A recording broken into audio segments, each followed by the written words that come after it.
The member for Fadden. Thank you, Mr Speaker. I rise to respond to the Defence Minister's statement on Afghanistan. Once again, I thank the Minister for keeping his word on providing regular updates to this Parliament on the war in Afghanistan. This is the Minister's third update to the House this year, to his credit, building on his previous reports from the 23rd of March and the 12th of May. It is important to restate that the opposition continues to strongly offer bipartisan support to the government for the prosecution of combat and reconstruction operations in Afghanistan and for wider security operations in the Middle East area of operations. This bipartisan support, while strong and vocal, is not a blank cheque, however. We continue to reserve our right as an opposition to constructively keep the government accountable in any and all areas of the prosecution of these operations.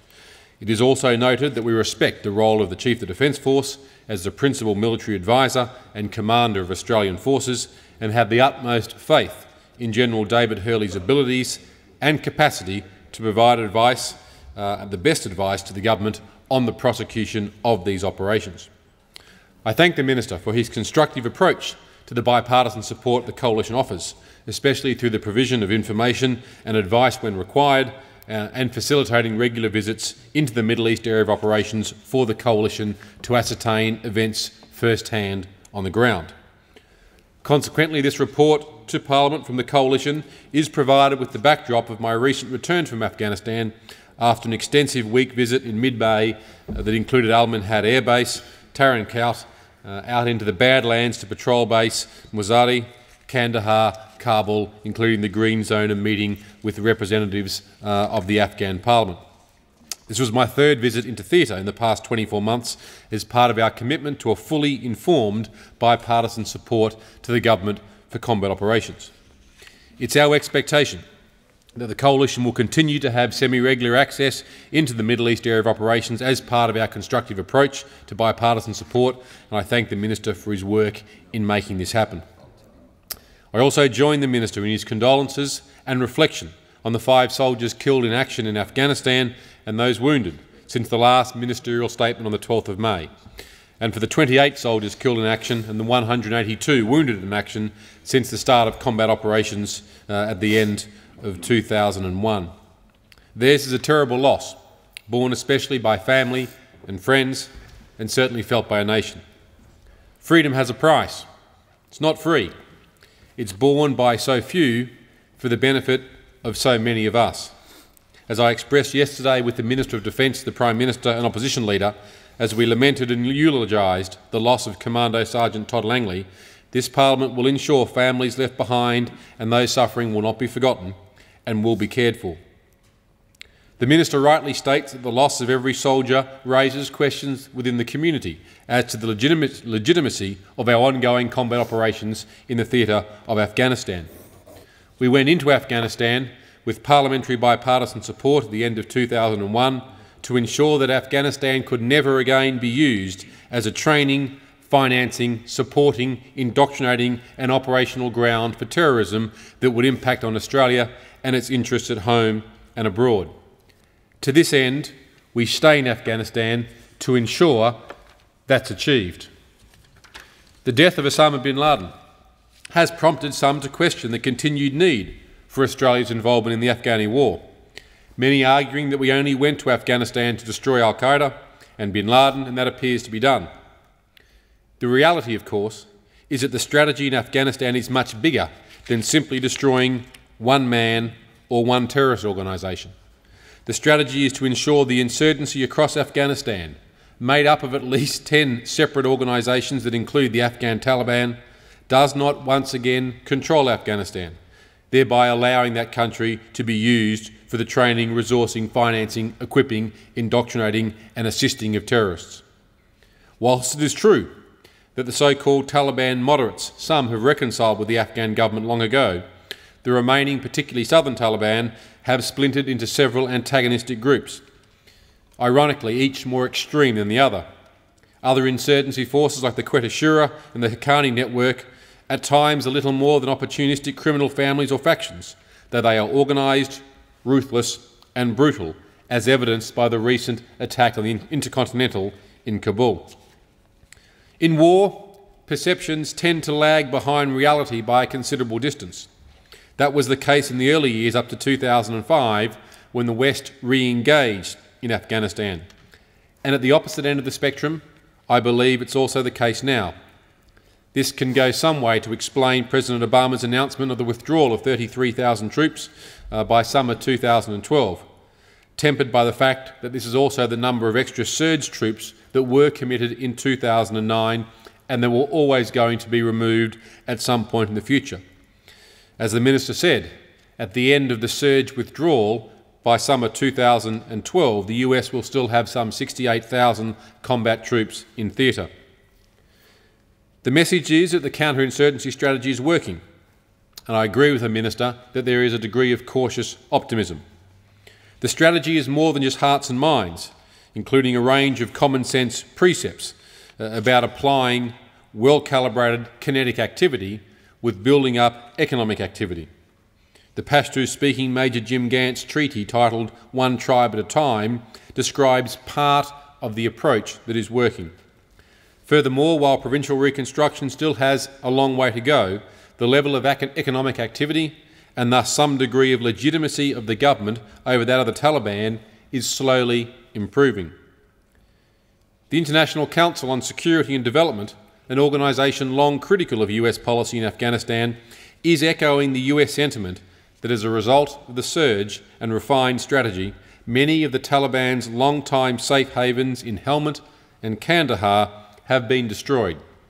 Mid-level Taliban commanders and their networks have been disrupted, dismantled or destroyed by special forces, with General Petraeus telling the US Armed Services Committee in March 2011 that in a typical 3-month period, 360 insurgent leaders were killed or captured.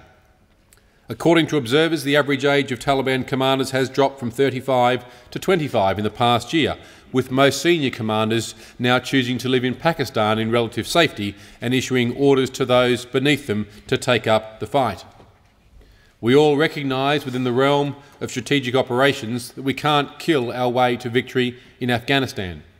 Whilst the limited, judicious and lawful use of kinetic activity is certainly required to disrupt, dismantle and destroy insurgent networks, there is a greater need to protect civilian populations, for the provincial reconstruction to occur and the economic life of that community to continue unabated.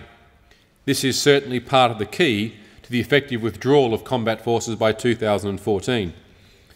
The standing up of the Afghan National Army is taking time, but I agree with the Minister that it is working.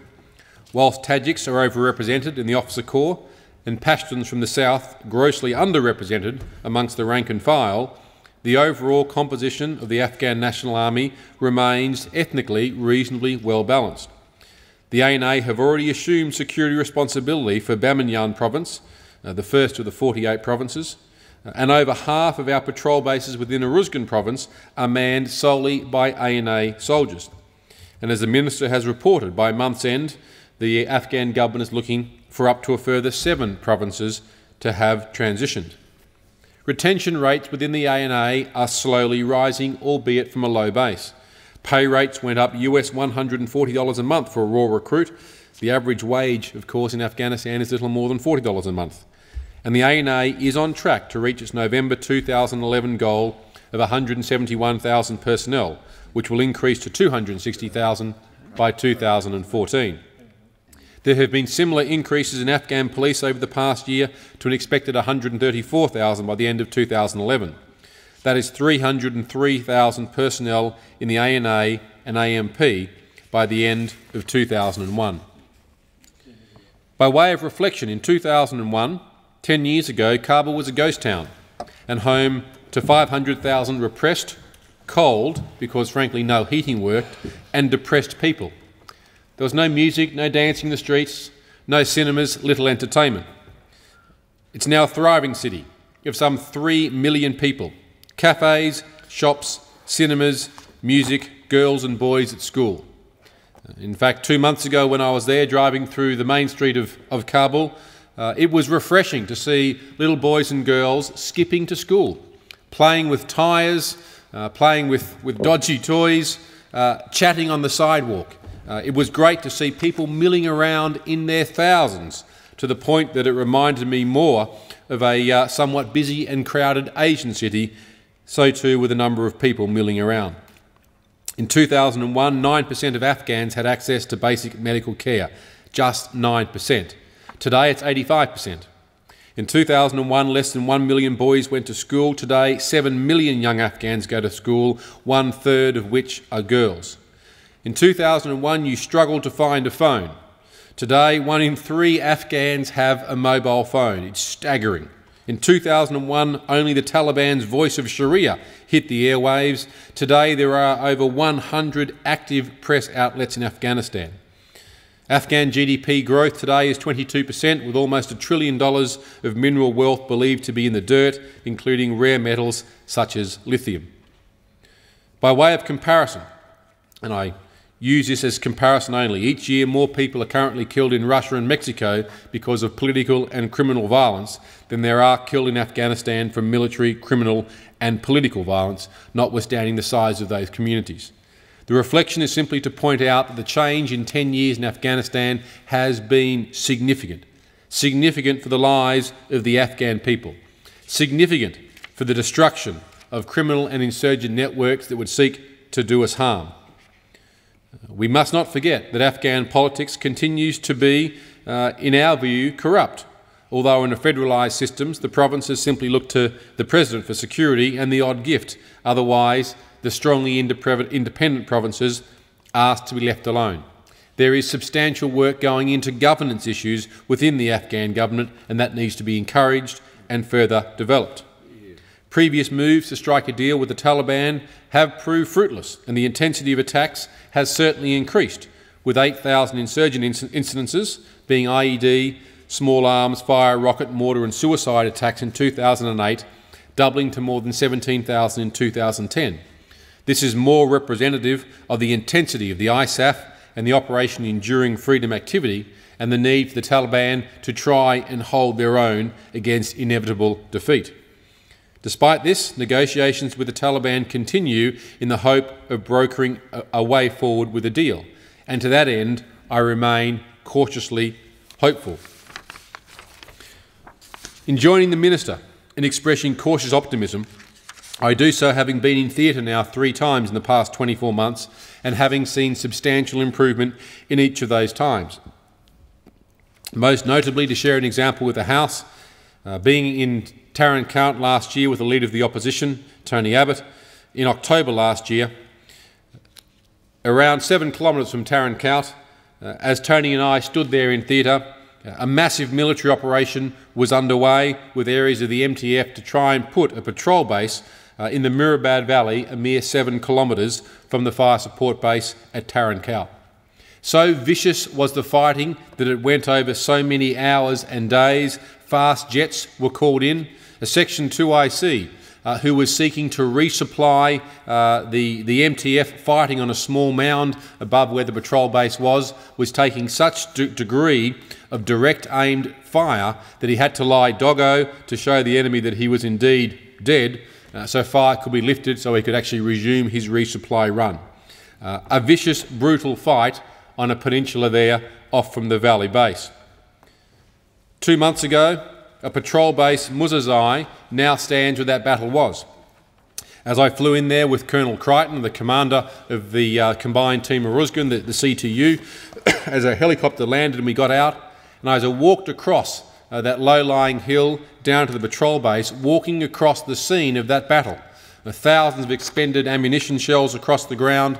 We walked down to the patrol base, met with the men who are manning that patrol base from one of at that time from the 5th Battalion, MTF2, and then spent the next 90 minutes with the local shura, a meeting of the local elders. And for those 90 minutes, as we sat down with 20 or 30 Afghan elders from the Murabad Valley, not once was the question asked, we need to do something about security in the area. Questions were asked, when's the road coming? Thank you for the mosque, but can we have some access? When's the healthcare coming? Thanks for some education, can we have more? Not once was a question of